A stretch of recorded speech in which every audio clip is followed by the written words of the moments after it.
y señalarás término al pueblo en derredor. Guardaos, no subáis al monte ni toquéis sus límites. Cualquiera que tocare el monte de seguro morirá. No lo tocará mano, porque será apedreado o asaeteado. Sea animal o sea hombre, no vivirá. Cuando suene largamente la bocina, subirán al monte. Y descendió Moisés del monte al pueblo y santificó al pueblo y lavaron sus vestidos. Versículo 15. Y dijo al pueblo: estad preparados para el tercer día, no toquéis mujer.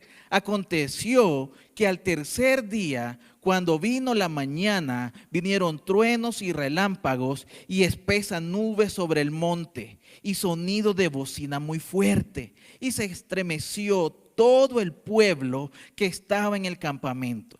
Y Moisés sacó del campamento al pueblo para recibir a Dios y se detuvieron al pie del monte. Todo el monte Sinaí humeaba porque Jehová había descendido sobre él en fuego y el humo subía como el humo de un horno y todo el monte se estremecía en gran manera. El sonido de la bocina iba aumentando en extremo. Moisés hablaba y Dios le respondía en voz tronante. Y diciendo Jehová sobre el monte Sinaí, sobre la cumbre del monte, y llamó Jehová a Moisés a la cumbre del monte, y Moisés subió. Versículo 21. Y Jehová dijo a Moisés: desciende, ordena al pueblo que no traspase los límites para ver a Jehová, porque caerá multitud de ellos. Y también que se santifiquen los sacerdotes que se acercan a Jehová, para que Jehová no haga en ellos estrago. Moisés dijo a Jehová: el pueblo no podrá subir al monte Sinaí, porque tú nos has mandado diciendo: señala límites al monte y santifícalo. 24. Y Jehová le dijo: ve, desciende y subirás tú y Aarón contigo. Mas los sacerdotes y el pueblo no traspasen el límite para subir a Jehová, no sea que haga en ellos estrago. Entonces Moisés descendió y se lo dijo al pueblo. Oramos. Señor, en esta tarde estamos aquí para glorificar tu nombre y queremos glorificarlo mediante la exposición y predicación de tu palabra.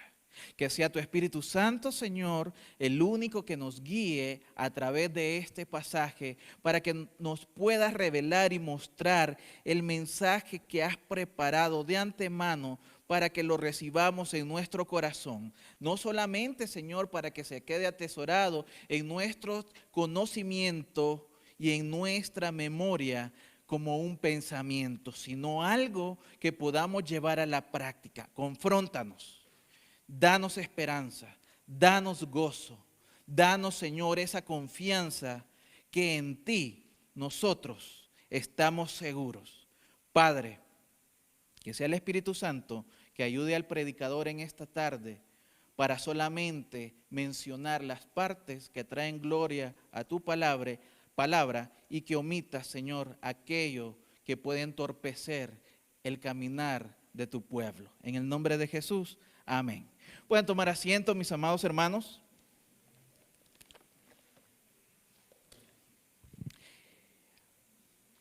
El tema o el título para el sermón de esta tarde es un Dios santo, un pueblo santo. Así es que desde antemano, por favor, empezando el sermón, le pido que no se vaya a enojar conmigo. Eso es lo bueno de tener establecido un sistema de predicación expositiva en la iglesia, porque nosotros no vamos tomando de aquí, no vamos tomando de allá. Nosotros vamos avanzando en la predicación conforme a lo que la palabra de Dios nos va dando en cada capítulo y en cada versículo. Tal cual llegamos en este momento al capítulo 19, donde encontramos un panorama muy, pero muy maravilloso, muy rico teológicamente y también muy rico para poner en práctica en nuestro diario vivir. Así es que de esa manera, fíjese usted, bajo el liderazgo del profeta Moisés, porque sí saben que Moisés era profeta, porque un profeta es aquel que hablaba el mensaje de Dios al pueblo de Dios. Entonces, bajo el liderazgo del profeta Moisés, los israelitas salieron de la esclavitud, cruzaron el mar y atravesaron el desierto. 3 meses después llegaron al monte de Dios. Su llegada fue el cumplimiento de la promesa de Dios, porque cuando Dios se reveló por primera vez a Moisés en la zarza ardiente, dijo, ¿qué dijo? Estaré contigo. Y esta será la señal para ti de que yo soy quien te envió. Cuando hayas sacado al pueblo de Egipto, adorarás a Dios en este monte. Eso, si usted se recuerda, lo vimos ¿en dónde? Éxodo capítulo 3, versículo 12. Si quedaba alguna duda, amada iglesia, sobre si Moisés había estado sirviendo al Dios correcto, ahora esa duda estaba resuelta. Dios le había mostrado al pueblo, a su pueblo, el pueblo de Israel, esa señal. Había cumplido su promesa, los había traído a adorar a su santo monte. Ese es el panorama que nosotros estamos por ver en el capítulo 19. Así es que yo quiero que por un momento usted se transporte a ese paisaje, al monte Sinaí, y que usted está ahí desde las orillas viendo lo que pasa con el pueblo de Israel. No que esté en medio, porque si no, cuidado, hermano, con lo que va a hacer Dios. La llegada de Israel, fíjese, al monte de Dios es uno de los puntos, como lo hemos hablado en toda esta serie, más culminantes en todo el libro de Éxodo. Marca el logro del plan de Dios de salvar a un pueblo. ¿Para qué? Para su gloria. También marca el comienzo de una nueva etapa en la relación del pacto de Dios con su pueblo. Así es que Éxodo 19 comienza con una introducción formal específica en el tiempo y en el lugar, tal cual nosotros lo vemos en los primeros 2 versículos, que dicen así: en el 3er mes, después que los israelitas salieron de Egipto, el mismo día llegaron al desierto del Sinaí. Después que partieron de Refidim, entraron en el desierto de Sinaí, e Israel acampó ahí en el desierto frente al monte. Si bien la montaña era un lugar, este monte, para que la gente se reuniera con Dios, también era un lugar para que Dios hablara a su pueblo. Moisés fue el mediador, el que presentó a Israel ante Dios. Esto que no se le olvida en ningún momento. ¿Para qué? Para comunicarse con su pueblo. Dios habló a su profeta, es decir, a Moisés, para que llevara el mensaje al pueblo de Israel. Y lo encontramos en el versículo 3. Acompáñame, por favor. Entonces Moisés subió a Dios, y el Señor lo llamó desde la montaña y le dijo: esto es lo que vas a decir a la casa de Jacob y lo que vas a hacer. Dile al pueblo de Israel.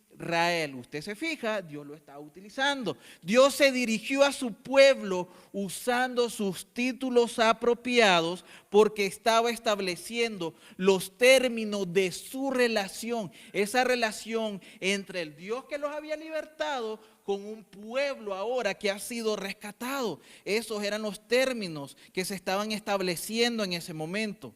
Para usar el término bíblico correcto, estaba renovando el pacto, su compromiso de amor que tenía o que lo vinculaba al pueblo de Israel. Las palabras que siguen más adelante en la lectura se describen como el corazón del Antiguo Testamento. Se lo voy a repetir una vez más. Se describen y se le llaman como el corazón del Antiguo Testamento. En ellos, Dios describió lo que había hecho para salvar a su pueblo. Y es lo que leemos a continuación en los versículos 4 al 6. Acompáñenme una vez más, por favor. Fíjese. Vosotros mismos, Dios está haciendo la narración, Dios está describiendo de qué manera ha acontecido todo esto. Vosotros mismos habéis visto lo que hice en Egipto y cómo os llevé en alas de águila y os traje a mí. Ahora bien, si me obedecen plenamente y guardan mi pacto, entonces de entre todas las naciones serás mi posesión más preciada. Aunque toda la tierra es mía, dice el Señor, ustedes serán para mí un reino de sacerdotes y una nación santa. Estas son las palabras que dirás a los israelitas. Fíjense, con solamente estos versículos del 4 al 6 nosotros podemos desarrollar una serie de 15 sermones por lo menos. Pero una vez más, ¿cómo les dije que se llama el título de este sermón? Un Dios santo, un pueblo santo.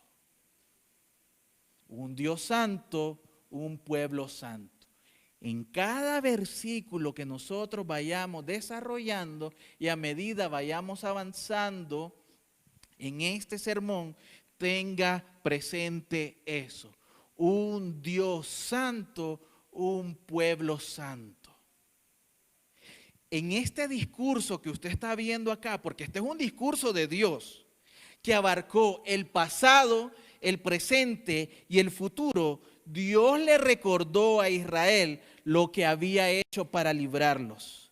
También les dijo por qué lo había hecho y qué planes tenía para su futuro. Realmente, todo lo demás en el Antiguo Testamento, de hecho, todo lo demás en la historia de la humanidad, mis amados hermanos, puede explicarse en términos de la relación del pacto descrita en estos versículos. Todo lo que acontece en este mundo y todo lo que ha sucedido a través de la historia y que falta aún por llevarse a cabo, se desprende y se puede tener una explicación partiendo de estos versículos que nosotros acabamos de leer. ¿Por qué? Porque Dios está diciendo lo que Él hace cuando Él tiene un propósito, cuando Él tiene un plan soberano que va a ejecutar y llevar a cabo con algo que Él quiere hacerlo de su pertenencia, tal cual fue el pueblo de Israel. Y está mostrando también los planes que tiene para el pueblo de Israel por encima y por en medio de entre el resto de naciones del mundo. Cómo lo va a atesorar, el valor que tiene para él el pueblo de Dios. Dios comenzó recordando a su pueblo lo que había hecho por ellos. Fíjese en el versículo 4. Vosotros mismos habéis visto lo que hice en Egipto y cómo os llevé en alas de águila y os traje a mí mismo. Este es el resumen de la salvación y se menciona, y mejor dicho, se menciona 3 etapas aquí, mis amados hermanos, en el peregrinaje del pueblo de Israel, los cuales son sacar, levantar y cerrar. ¿Por qué? Primero estaba recordando lo que Dios le hizo al pueblo de Egipto. ¿Y qué hizo en el pueblo y qué hizo en la nación de Egipto? Humilló a los dioses del faraón uno por uno, mis amados hermanos. ¿Qué hicieron los dioses contra el poder de Dios? ¿Pudieron acaso detener el plan perfecto que Dios tenía ya trazado en su mente? ¿Lo pudieron detener? No pudieron. Dios lo llevó a cabo, lo llevó a cabo. ¿Lo ejecutó? Lo ejecutó. Entonces queda demostrado la soberanía y el poder absoluto que tiene Dios por encima de toda la creación y por ende de toda criatura que está, no solamente en este planeta, mis amados hermanos, sino todo lo que se desprende en el universo.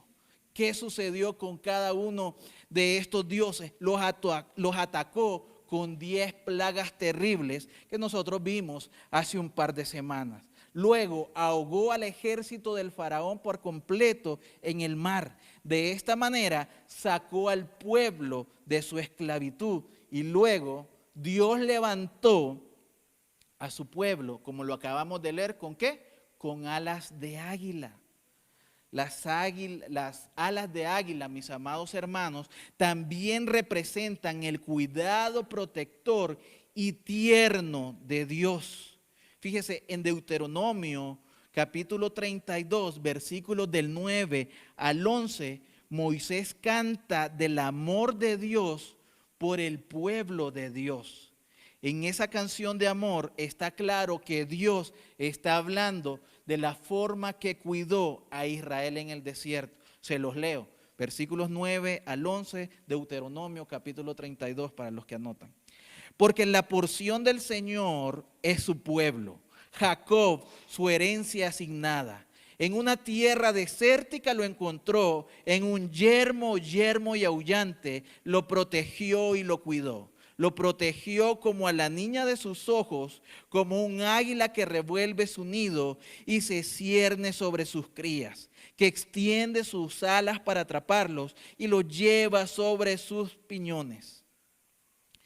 Fíjese, la imagen que nosotros tenemos y que pues por medio del estudio de la naturaleza nosotros tenemos acerca de los águilas o de una madre águila es que siempre está al pendiente de sus pequeñas crías.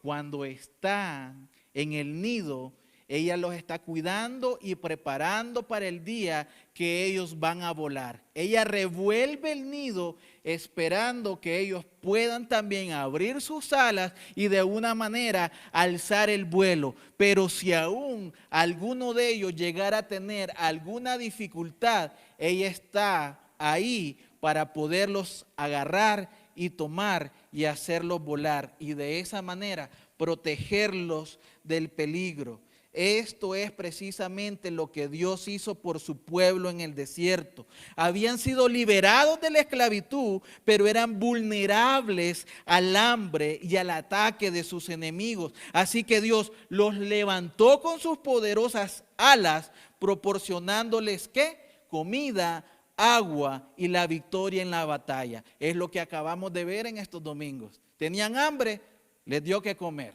Tenían sed, les dio agua. Tenían un conflicto, se fueron a la batalla. ¿Qué hizo? Les dio la victoria. Así es Dios siempre cuidando y ejerciendo la protección sobre su pueblo. Lo último que Dios hizo entonces ahora por el pueblo de Israel fue traerlos y llevarlos hasta donde Él iba a descender para poder hablar por medio de Moisés. Y no solamente hablar por medio de Moisés, sino que ellos fueran testigos de la manera en que Él se iba a dirigir a ellos a través de su siervo.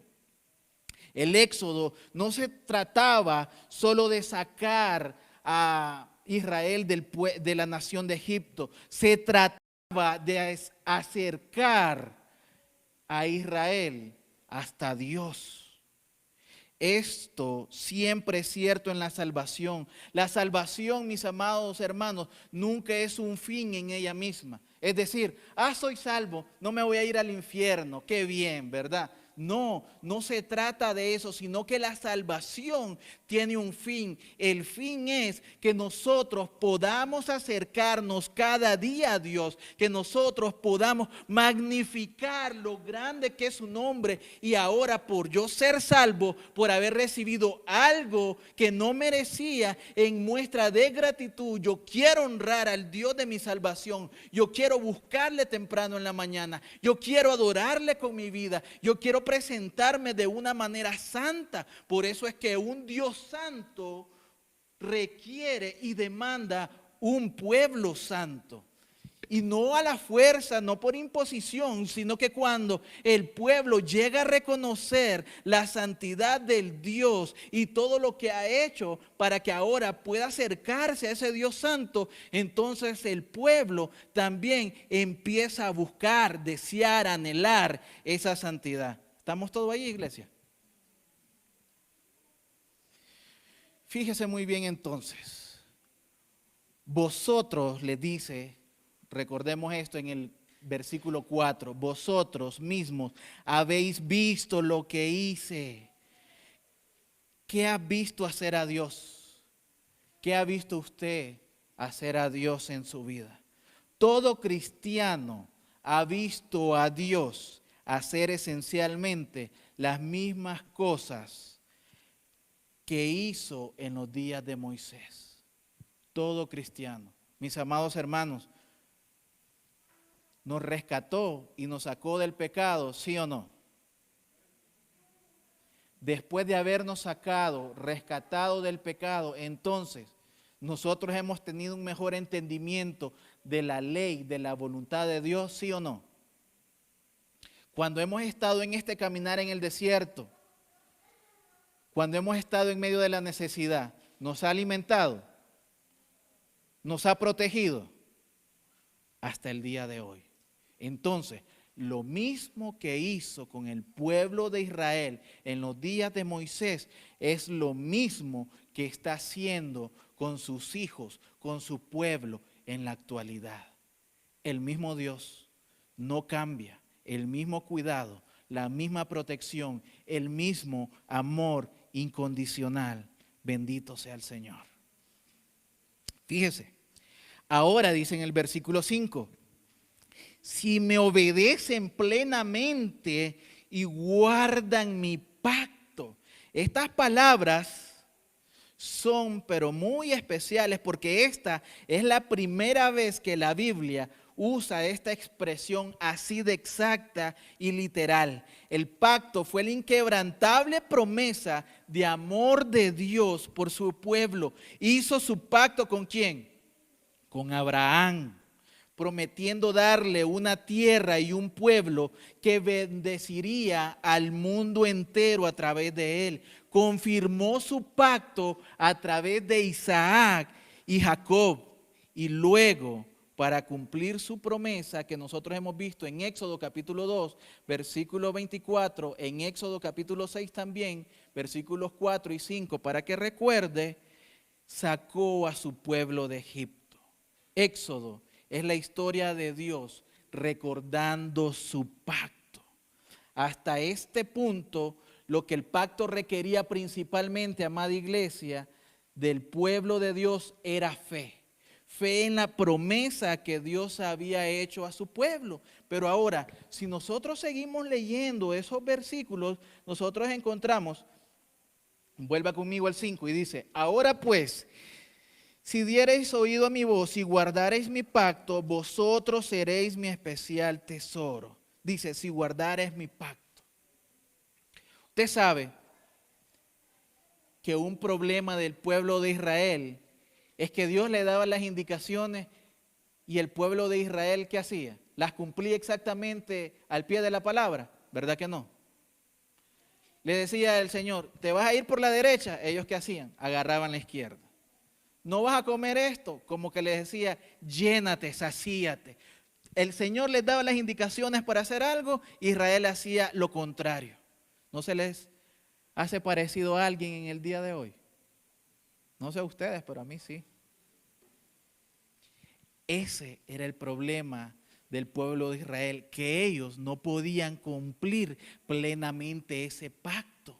Pero ese pacto nos demuestra entonces la fe que debíamos de tener en la promesa de Dios, que estaba dirigida hacia el nuevo pacto en el Nuevo Testamento por medio del Cordero inmolado que es Cristo Jesús. Ellos cumplieron por medio del Cordero Pascual. Ellos celebraron la cena de Pascua y apuntaba esa fe en las promesas de Dios, pero tal cual no podían cumplir perfectamente el pacto que Dios había hecho. Por eso el Señor, Jehová, Dios, tuvo que mandar a Cristo, no como plan B, sino que ese siempre fue el plan principal desde antes de la fundación del mundo, pero probar la fe para que hoy viniera Cristo como rey de los judíos, pero no solamente quedarse como rey de los judíos, sino un salvador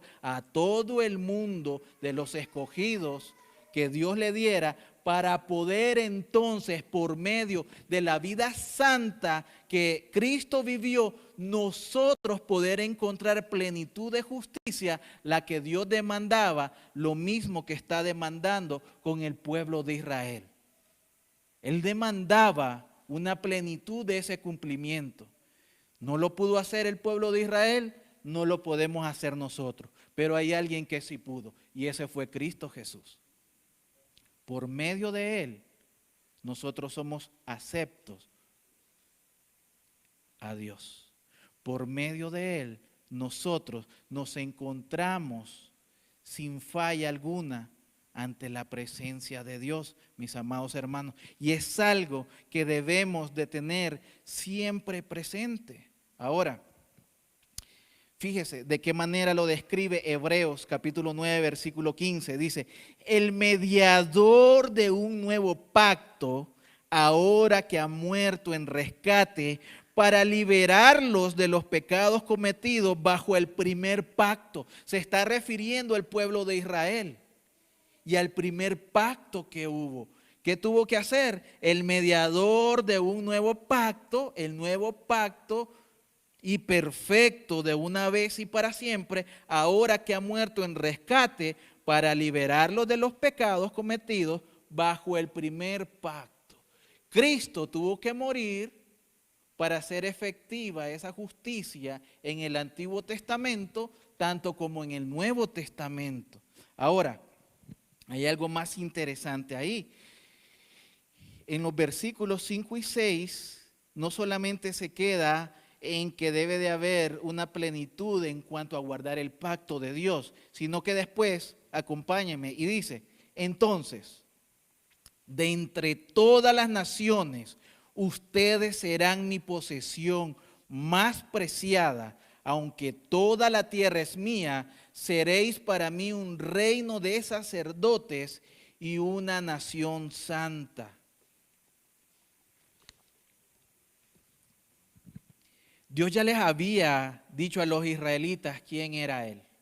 Ya se había manifestado por medio de todos sus milagros, por medio de todas las señales, por medio de todo la providencia que había ejercido a favor y en beneficio de los israelitas.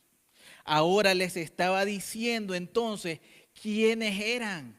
Él se dio a conocer, se mostró como el gran y poderoso Dios, se mostró como un Dios santo, pero ahora después de haberse mostrado como un Dios santo, después de que ellos habían sido testigos de todas esas proezas, de todos esos milagros, Él les está diciendo quiénes son ellos y lo que van a hacer para Dios.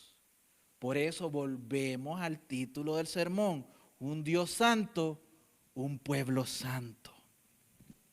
Ahora les estaba diciendo quiénes eran. Esta es la forma en la que el pacto siempre funciona. Es una relación mutua en la que Dios dice, yo seré tu Dios y tú serás mi pueblo. Éxodo 19 comienza diciéndole a la gente qué clase de Dios era. Y luego le dijo qué clase de personas se suponía que eran. Un pueblo precioso con un propósito especial. Eran un pueblo precioso, o como dijo Dios, mi tesoro preciado, en el versículo 5. Fíjese, el tesoro de Dios, este es uno de los títulos más altos que alguien le puede otorgar a una persona. La palabra hebrea que se utiliza aquí es seguya, indica una propiedad real. De hecho, es la posesión más preciada del tesoro personal que pueda tener un rey. Esta misma palabra es la que se usa en Primera de Crónicas, capítulo 29, en el versículo 3. Porque si usted recuerda, aquí David está haciendo un regalo para construir el templo, pero él ya había aportado parte de sus ingresos reales para este proyecto de construcción. ¿Y qué sucede? Dice, sin embargo, se necesitaba más. Entonces David dijo, versículo 3, en mi devoción al templo de mi Dios, ahora doy mis tesoros personales. Quiere decir seguya, la palabra hebrea, seguya, mi tesoro personal, lo más valioso que puede haber entre todo lo que yo tengo, de oro y plata para el templo de Dios, dice David. La palabra que David usó para describir su reserva privada de oro y plata y la palabra que Dios usó para describir a su pueblo son una misma, seguya, mi tesoro preciado, por encima de todo lo que yo tengo, por encima de todo el oro y la plata que me pertenecen, porque eso dice el Señor, tú serás mi seguya, mi valor más preciado. De todo lo que yo tengo, solamente tú tienes ese valor que nada ni nadie podrá tener. Ese es el valor y la explicación que Dios le estaba dando al pueblo de Israel. Yo soy un Dios santo y yo quiero también que tú seas lo más preciado y lo más valioso que puede tener un Dios santo. Pero para eso también demando que tú seas un pueblo santo. Lo que puede parecer una rareza es que en realidad, mis amados hermanos, cuando nosotros nos vamos a Deuteronomio capítulo 7, Dios, por medio de Moisés, vuelve a hablar del tesoro real diciendo a los israelitas. Fíjense lo que les dice en el capítulo 7, versículo 6. El Señor tu Dios te ha escogido de entre todos los pueblos sobre la faz de la tierra para que seas su pueblo, su tesoro preciado. ¿Por qué Dios tomó esta decisión? Es la pregunta que nos debemos de hacer. Moisés prosiguió. El Señor no puso, fíjese usted, el Señor no puso su cariño en ti, ni te eligió porque eras más numeroso que otros pueblos, porque tú eras el más pequeño de todos los pueblos, pero fue porque el Señor los amaba, dice en el versículo 7 y versículo 8. Lo que hizo al pueblo de Dios tan precioso, mis amados hermanos, no fue su propio valor, ni como nación, ni como persona, como un individuo en la sociedad. No, de ninguna manera. Era solo el valor que les atribuía el amor de Dios. En otras palabras, no eran preciosos por quienes eran, sino por quién era Dios. Eso es lo que nos diferencia también a nosotros de las demás personas, de las demás naciones y de las demás sociedades en el resto del mundo. No es porque nosotros seamos especiales en un sentido de superioridad, porque nada había en nosotros de valor, porque nada bueno había en nosotros. Si nosotros éramos parte del problema también, mentirosos como ninguno, con un problema de carácter, de ira como ninguno, diciendo groserías como nadie sabe decirlas. Entonces, ¿qué podría haber Dios en cada uno de nosotros, hermanos? Si esto es así, todavía ponemos excusas para ir al trabajo, para venir a la iglesia. Imagínense antes cuando no estábamos en el Señor. No había nada bueno. Y discúlpeme si se siente ofendido, pero es lo que está diciendo la palabra de Dios. No se enoje conmigo. Yo solamente estoy leyendo la palabra. No había nada bueno ni en el pueblo de Israel ni en nosotros. Y aún así, Dios tuvo misericordia de ese pueblo y ha tenido misericordia de nosotros. Aún así, siendo perversos, Dios los amó. Aún nosotros siendo perversos, Dios nos ha amado. Y hasta el día de hoy nos sigue cubriendo con ese amor incondicional. Si hay un Padre que no falla, ese es Dios. Si hay un Padre que siempre vela por el cuidado y protección de sus hijos, ese es el Señor. Y a Él hay que honrar siempre. Muy bien. Entonces, eso es para que usted vea el trato que tenía Dios con el pueblo de Israel. Ahora, el pueblo precioso de Dios tiene un propósito especial. Estamos llamados no solo a la salvación, sino también al servicio. Por eso es que cuando Dios está diciendo, y serás mi tesoro más preciado, y serás una nación de sacerdotes, y tendrás un valor que nadie más podrá tener, no es en cuestión de superioridad, sino en una cuestión de servicio. Porque Dios es grande, entonces ahora nosotros vamos a servir al Dios que es grande. Porque Dios es santo, entonces ahora yo voy a vivir una vida santa para honrar el Dios santo. Y porque Dios quiere que su nombre sea conocido en todo el mundo, entonces, como yo soy un real sacerdocio, yo voy a servir. Nosotros venimos a servir, no a ser servidos. Y lo podemos ver en Cristo, el Rey de Reyes, dando su ejemplo, lavando los pies de sus discípulos, mis amados hermanos.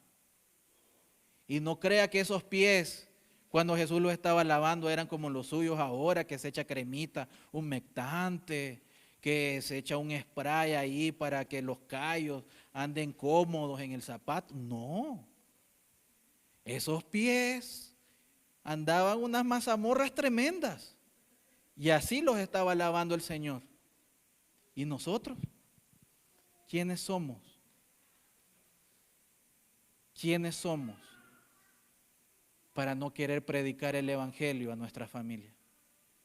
¿Quiénes somos para decir, uy, no, este no merece que se le predique la palabra? ¿Usted merecía que se le predicara?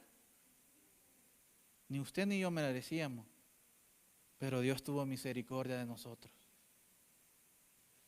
Vea la misericordia de Dios, vea el amor de Dios y vea cómo Dios de la nada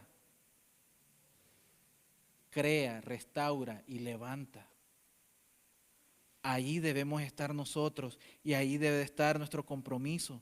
Cuando Él se refiere a una nación santa, usted puede ir a Levítico, capítulo 11, versículo 45, capítulo 19, versículo 1, versículo 2, Levítico, capítulo 20, versículo 7, versículo 26 también. Cuando Él se refiere al reino de los sacerdotes, también tenía otro significado. Un significado con implicaciones globales, como nación entera. Los israelitas eran los sacerdotes de Dios para el mundo.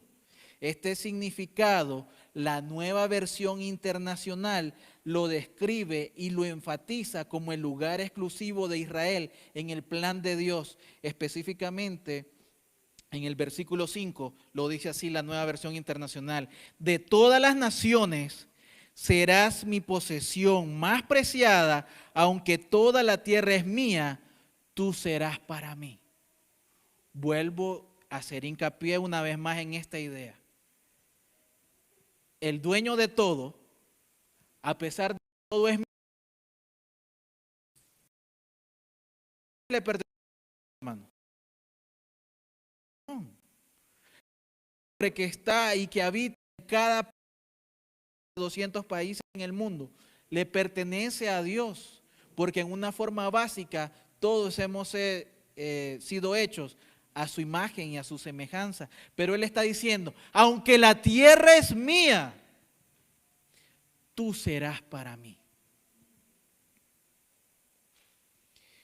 Eso es lo que Dios nos está diciendo y recordando hoy también a nosotros. A pesar que la tierra, Él es el dueño, usted y yo le pertenecemos a Él. ¿Qué quiere decir? Que cuando usted esté en el trabajo, recuerde que usted le pertenece a Dios. Que cuando esté con su familia, usted le pertenece a Dios.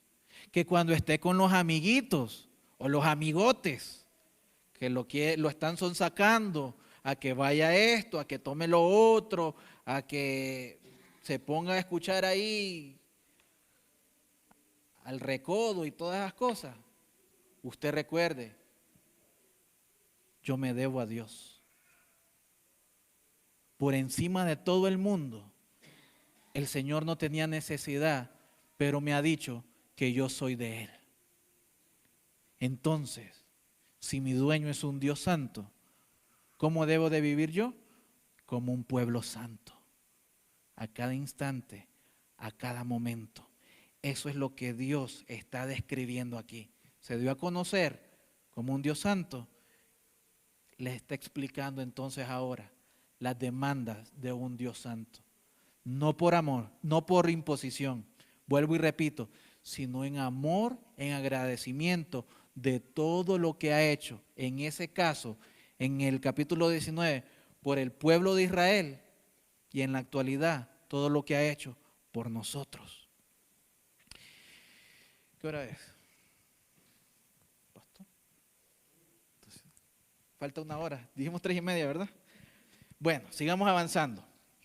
Fíjese usted, en el versículo 9, el Señor le dijo a Moisés, voy a venir a ti en una densa nube para que la gente me escuche hablar contigo y siempre ponga su confianza en ti. Entonces, Moisés contó al Señor lo que el pueblo había dicho. Mis amados hermanos, esta fue una dirección bidireccional. ¿Y qué quiere decir esto? Que esto no era one way, esto no era una vía. O sea, se había acercado Moisés, Dios le había dado instrucciones para que se las diera al pueblo y ahora Moisés también le estaba llevando esa retroalimentación, le estaba llevando la respuesta que el pueblo le había dado. Entonces, Dios estaba permitiendo la comunicación que hoy en día también nos permite tener a nosotros a través de Cristo. Por medio de Él nosotros tenemos acceso al trono celestial de su gracia. Por medio de Cristo nosotros tenemos un abogado para con el Padre. Por medio de Cristo nuestras oraciones pueden ser filtradas y hacer que lleguen hasta la presencia de Dios. Imagínese usted, en ese momento tenían un mediador que era Moisés, pero nosotros tenemos al perfecto mediador que es Cristo Jesús. Solamente en Cristo nosotros podemos ser excluidos del castigo y solamente en Cristo nosotros podemos tener acceso a todas sus bendiciones. Él nos escucha, Él nos cuida, Él nos protege. Así de grande ha sido el Salvador, que es Cristo Jesús, que ha actuado a favor de nosotros. Hermano, todavía razones de peso y de sobra para que nosotros queramos andar como un pueblo santo. Esto no es cuestión de que voy a hacer el intento. Esto es cuestión que Dios se lo merece por quien es Él. Y es una cuestión de que nuestra vida debería de ser una ofrenda. Nosotros no deberíamos ni dudar 2 veces, hermano. Cuando nos dicen, hay iglesia el miércoles, estar a las 7,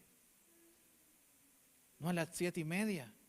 Hay iglesia el viernes, estar aquí el viernes. ¿Por qué? Porque el pueblo quiere alimentarse de la palabra de Dios. Nosotros, ¿cómo vamos a cumplir y agradar la voluntad de Dios si no le conocemos? ¿Usted cree que usted se va a llenar de Dios quedándose en la casa los días de semana viendo la Rosa de Guadalupe? No, hermano. Se aprende alimentándose de la palabra. Y aquí venimos a alimentarnos de la palabra de Dios, Aquí venimos a orar los unos por los otros. Recuérdelo, miércoles a las 7, viernes a las 7. Si usted se siente débil, si usted se siente desanimado, no crea que estando ahí en la cama todo arropado le van a dar más ganas de hacerle frente a la vida. Aquí oramos los miércoles los unos por los otros. Aquí doblamos rodillas. Aquí estamos. Porque somos una familia. Sigamos avanzando entonces. Bueno, entonces nosotros hasta ahí en estos versículos que hemos visto, vemos a un Dios santo y vemos las implicaciones de ser un pueblo escogido por Dios. Pero ahora, cuando nosotros empezamos a ver del versículo 7 en adelante y específicamente después de haber ya leído el versículo 9, el versículo 10 dice así: y Jehová dijo a Moisés, ve al pueblo, santifícalos hoy y mañana, y laven sus vestidos, y estén preparados para el día tercero, para el tercer día, porque el tercer día Jehová descenderá a ojos de todo pueblo sobre el monte Sinaí. Mire, cuando usted lee aquí que pide que laven, o Moisés hace que el pueblo lave sus vestiduras, una señal en la Biblia de lavar el vestido o la ropa con la que uno se cubría, eso significa purificación, significa santidad. Es decir, no es como el día de ahora, mis amados hermanos, que lo vemos de un punto legalista o farisaico. ¿En qué sentido? Que nosotros creemos que ponernos un saco y una corbata estamos cubriendo nuestras faltas y somos mejores que los otros. No, de ninguna manera. Cuando esto se hacía en los tiempos antiguos, esto era porque la integridad de una persona iba de acorde con lo que él mostraba en su exterior. Pero hoy no. Hoy el exterior refleja una cosa, pero en la intimidad y por dentro, en muchos casos, no estoy diciendo que aquí sea eso, lleva una vida contraria. Mire, si es que es muy bonito que usted pone en las redes sociales, cristiano bautista reformado, defensor de la resolución de fe de 1869 bautista. Eso es impresionante y lo ven, wow, y sale usted con la barba ahí y todo. No, mano, de Spurgeon, ¿verdad? No, si es reformado este hermano. No, eso solo son apariencias, pero en la intimidad, pero ahí en tu habitación, ahí en la casa, ahí en el trato con tu familia, ahí con tu esposa, ahí con tu esposo, con tus hijos, cuando se reúnen con tu familia, ¿cómo eres? ¿Cómo eres en realidad? Y eso es lo que aquí describe el lavamiento de vestidura, una purificación. Dios le había dicho que se preparara el pueblo, es decir, que se consagrara. Esta semana alguien me preguntó, ¿y usted está consagrado para Dios? Mira, hermano, yo hasta me puse blanco en ese momento. ¿Sabe por qué? Porque cada vez y cada momento cuando a mí me hacen una pregunta, o cada vez cuando estamos aquí, el pastor está exponiendo el sermón, yo me estoy haciendo una autoevaluación. Conforme a lo que se está predicando, yo voy viendo, ¿estoy fallando? ¿Necesito más? No, aquí sí, mano. Estoy ponchado. Definitivamente necesito seguir trabajando más. ¿Y por qué le digo eso? Porque en ese momento yo dije, en mi mente rápidamente, es que un cristiano, en términos generales, debería estar consagrado para Dios. Y debería de estarse consagrando día a día, es decir, apartando, purificando. ¿Y por medio de qué nos purificamos para Dios? Por medio de su palabra. Pero es lo que la iglesia más está adoleciendo en este tiempo.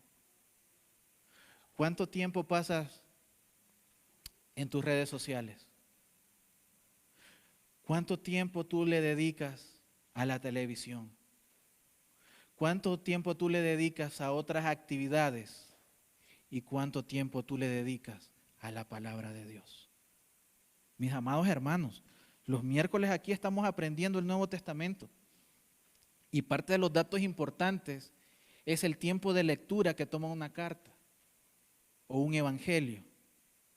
Y por lo menos en las cartas paulinas que nosotros estamos estudiando en esta semana, nosotros vemos que tiene un promedio de 15 minutos. Y somos tan mal desagradecidos que ni 15 minutos le queremos dedicar a Dios. Y nosotros queremos estar firmes cuando venga la prueba. Y nosotros queremos salir airosos cuando venga la tentación. ¿Cómo cree usted que se vence una tentación? ¿Cómo cree usted que se mantiene uno firme en la prueba, en la tormenta, en el desánimo, en la depresión, en la necesidad? No es porque seamos un supercampeón. Todo se basa en la relación que tenemos con Dios y de cuánto nos alimentamos de su palabra, de cuánto recurrimos a la oración, de cuánto nosotros entonces tenemos una comunión con Él. Y es lo que le estaba diciendo Dios al pueblo de Israel por medio de Moisés. Y ahí dice que se abstuvieron de tener relaciones sexuales. Y esto no es porque el acto sexual sea malo en el matrimonio. No, sino porque era una forma de ayuno, era una forma de guardarse a Dios y de que todavía estarse preparando más para ese momento en el cual ellos iban a estar al pie del monte Sinaí, porque si usted sigue leyendo más adelante, el Señor pone límites. El Señor pone límites en el monte para Él poder dirigirse al pueblo de Israel a través de Moisés y para que el pueblo de Israel también lo pudiera oír. Así es que si avanzamos un poquito más en la lectura, por favor, porque ya estamos llegando al fin de este tiempo, nosotros podemos seguir ahí leyendo en el versículo 14. Y descendió Moisés del monte al pueblo y santificó al pueblo.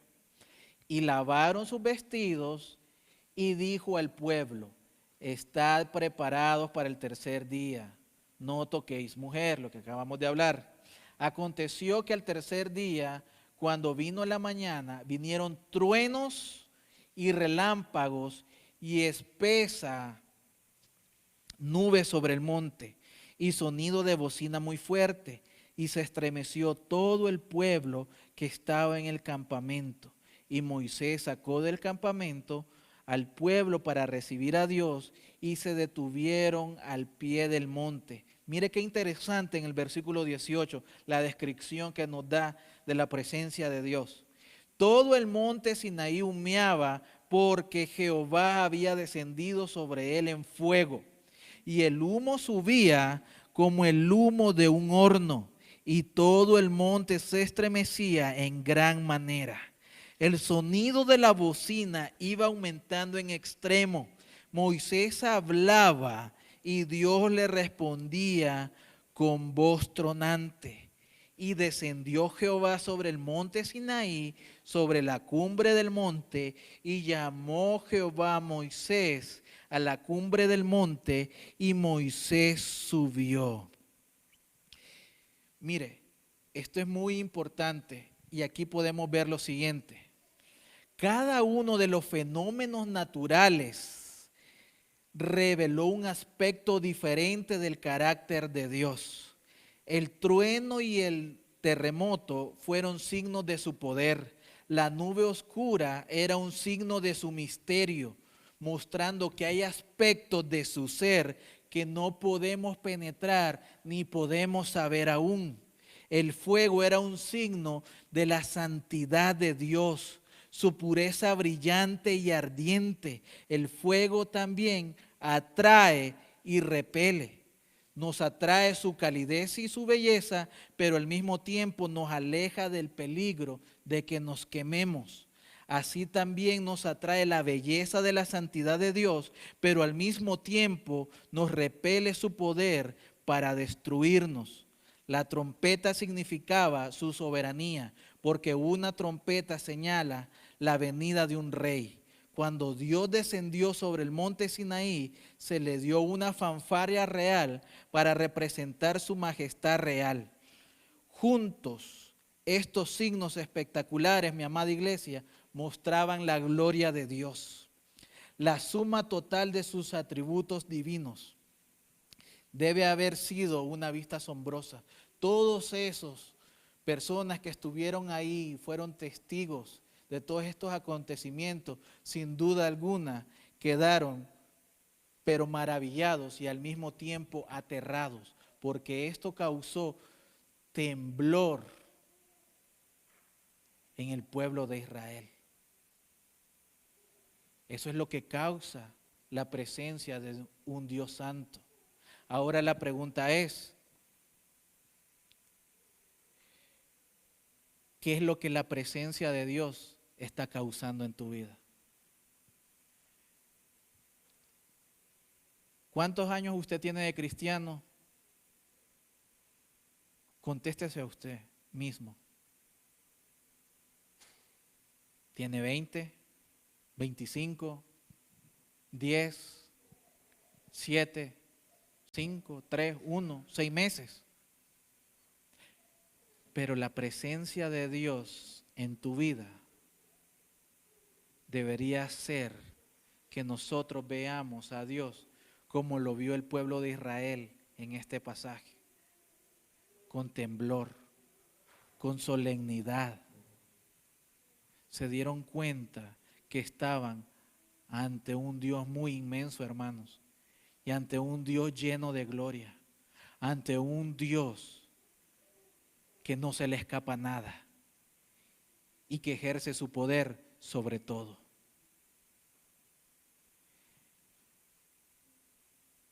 La actitud que nosotros deberíamos de tener en estos días debería de ser la misma: solemnidad, respeto y sujeción siempre. ¿Cómo estás viviendo tu vida? Otros pueden ver la presencia de Dios a través de ti. ¿Cuáles son tus palabras? ¿Cuáles son tus acciones? Pregúntate eso. Preguntémonos eso.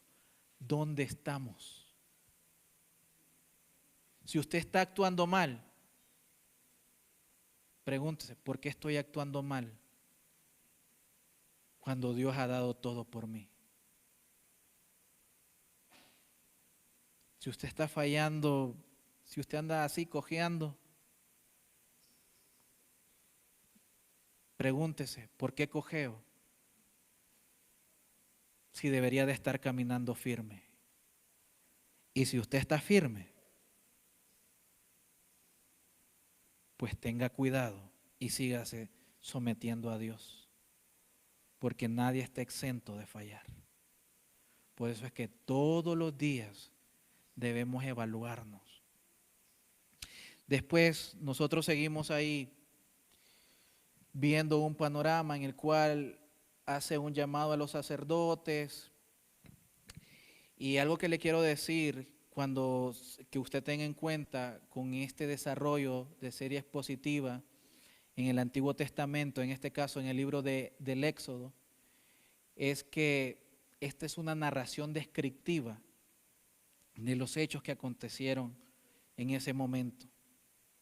No necesariamente vamos a hacer una investigación profunda de la palabra por palabra de cada versículo. A veces un versículo va a ser el complemento de 3 versículos más. Y por eso es que no va a haber tan detallado versículo por versículo, sino que va a haber quizás algunas porciones extensas que estén abarcando todo el pasaje, tal cual ha sido el día de hoy. Mis amados hermanos, Dios mostró su gloria en ese momento. La sigue mostrando el día de hoy. La cosa es, ¿realmente nosotros estamos viendo esa gloria? Y si realmente nosotros estamos viviendo como un pueblo santo para la gloria de Dios. Aquí no se importa aquí no se trata ni estamos hablando de lo que hace otro hermano, de cómo vive mi vecino.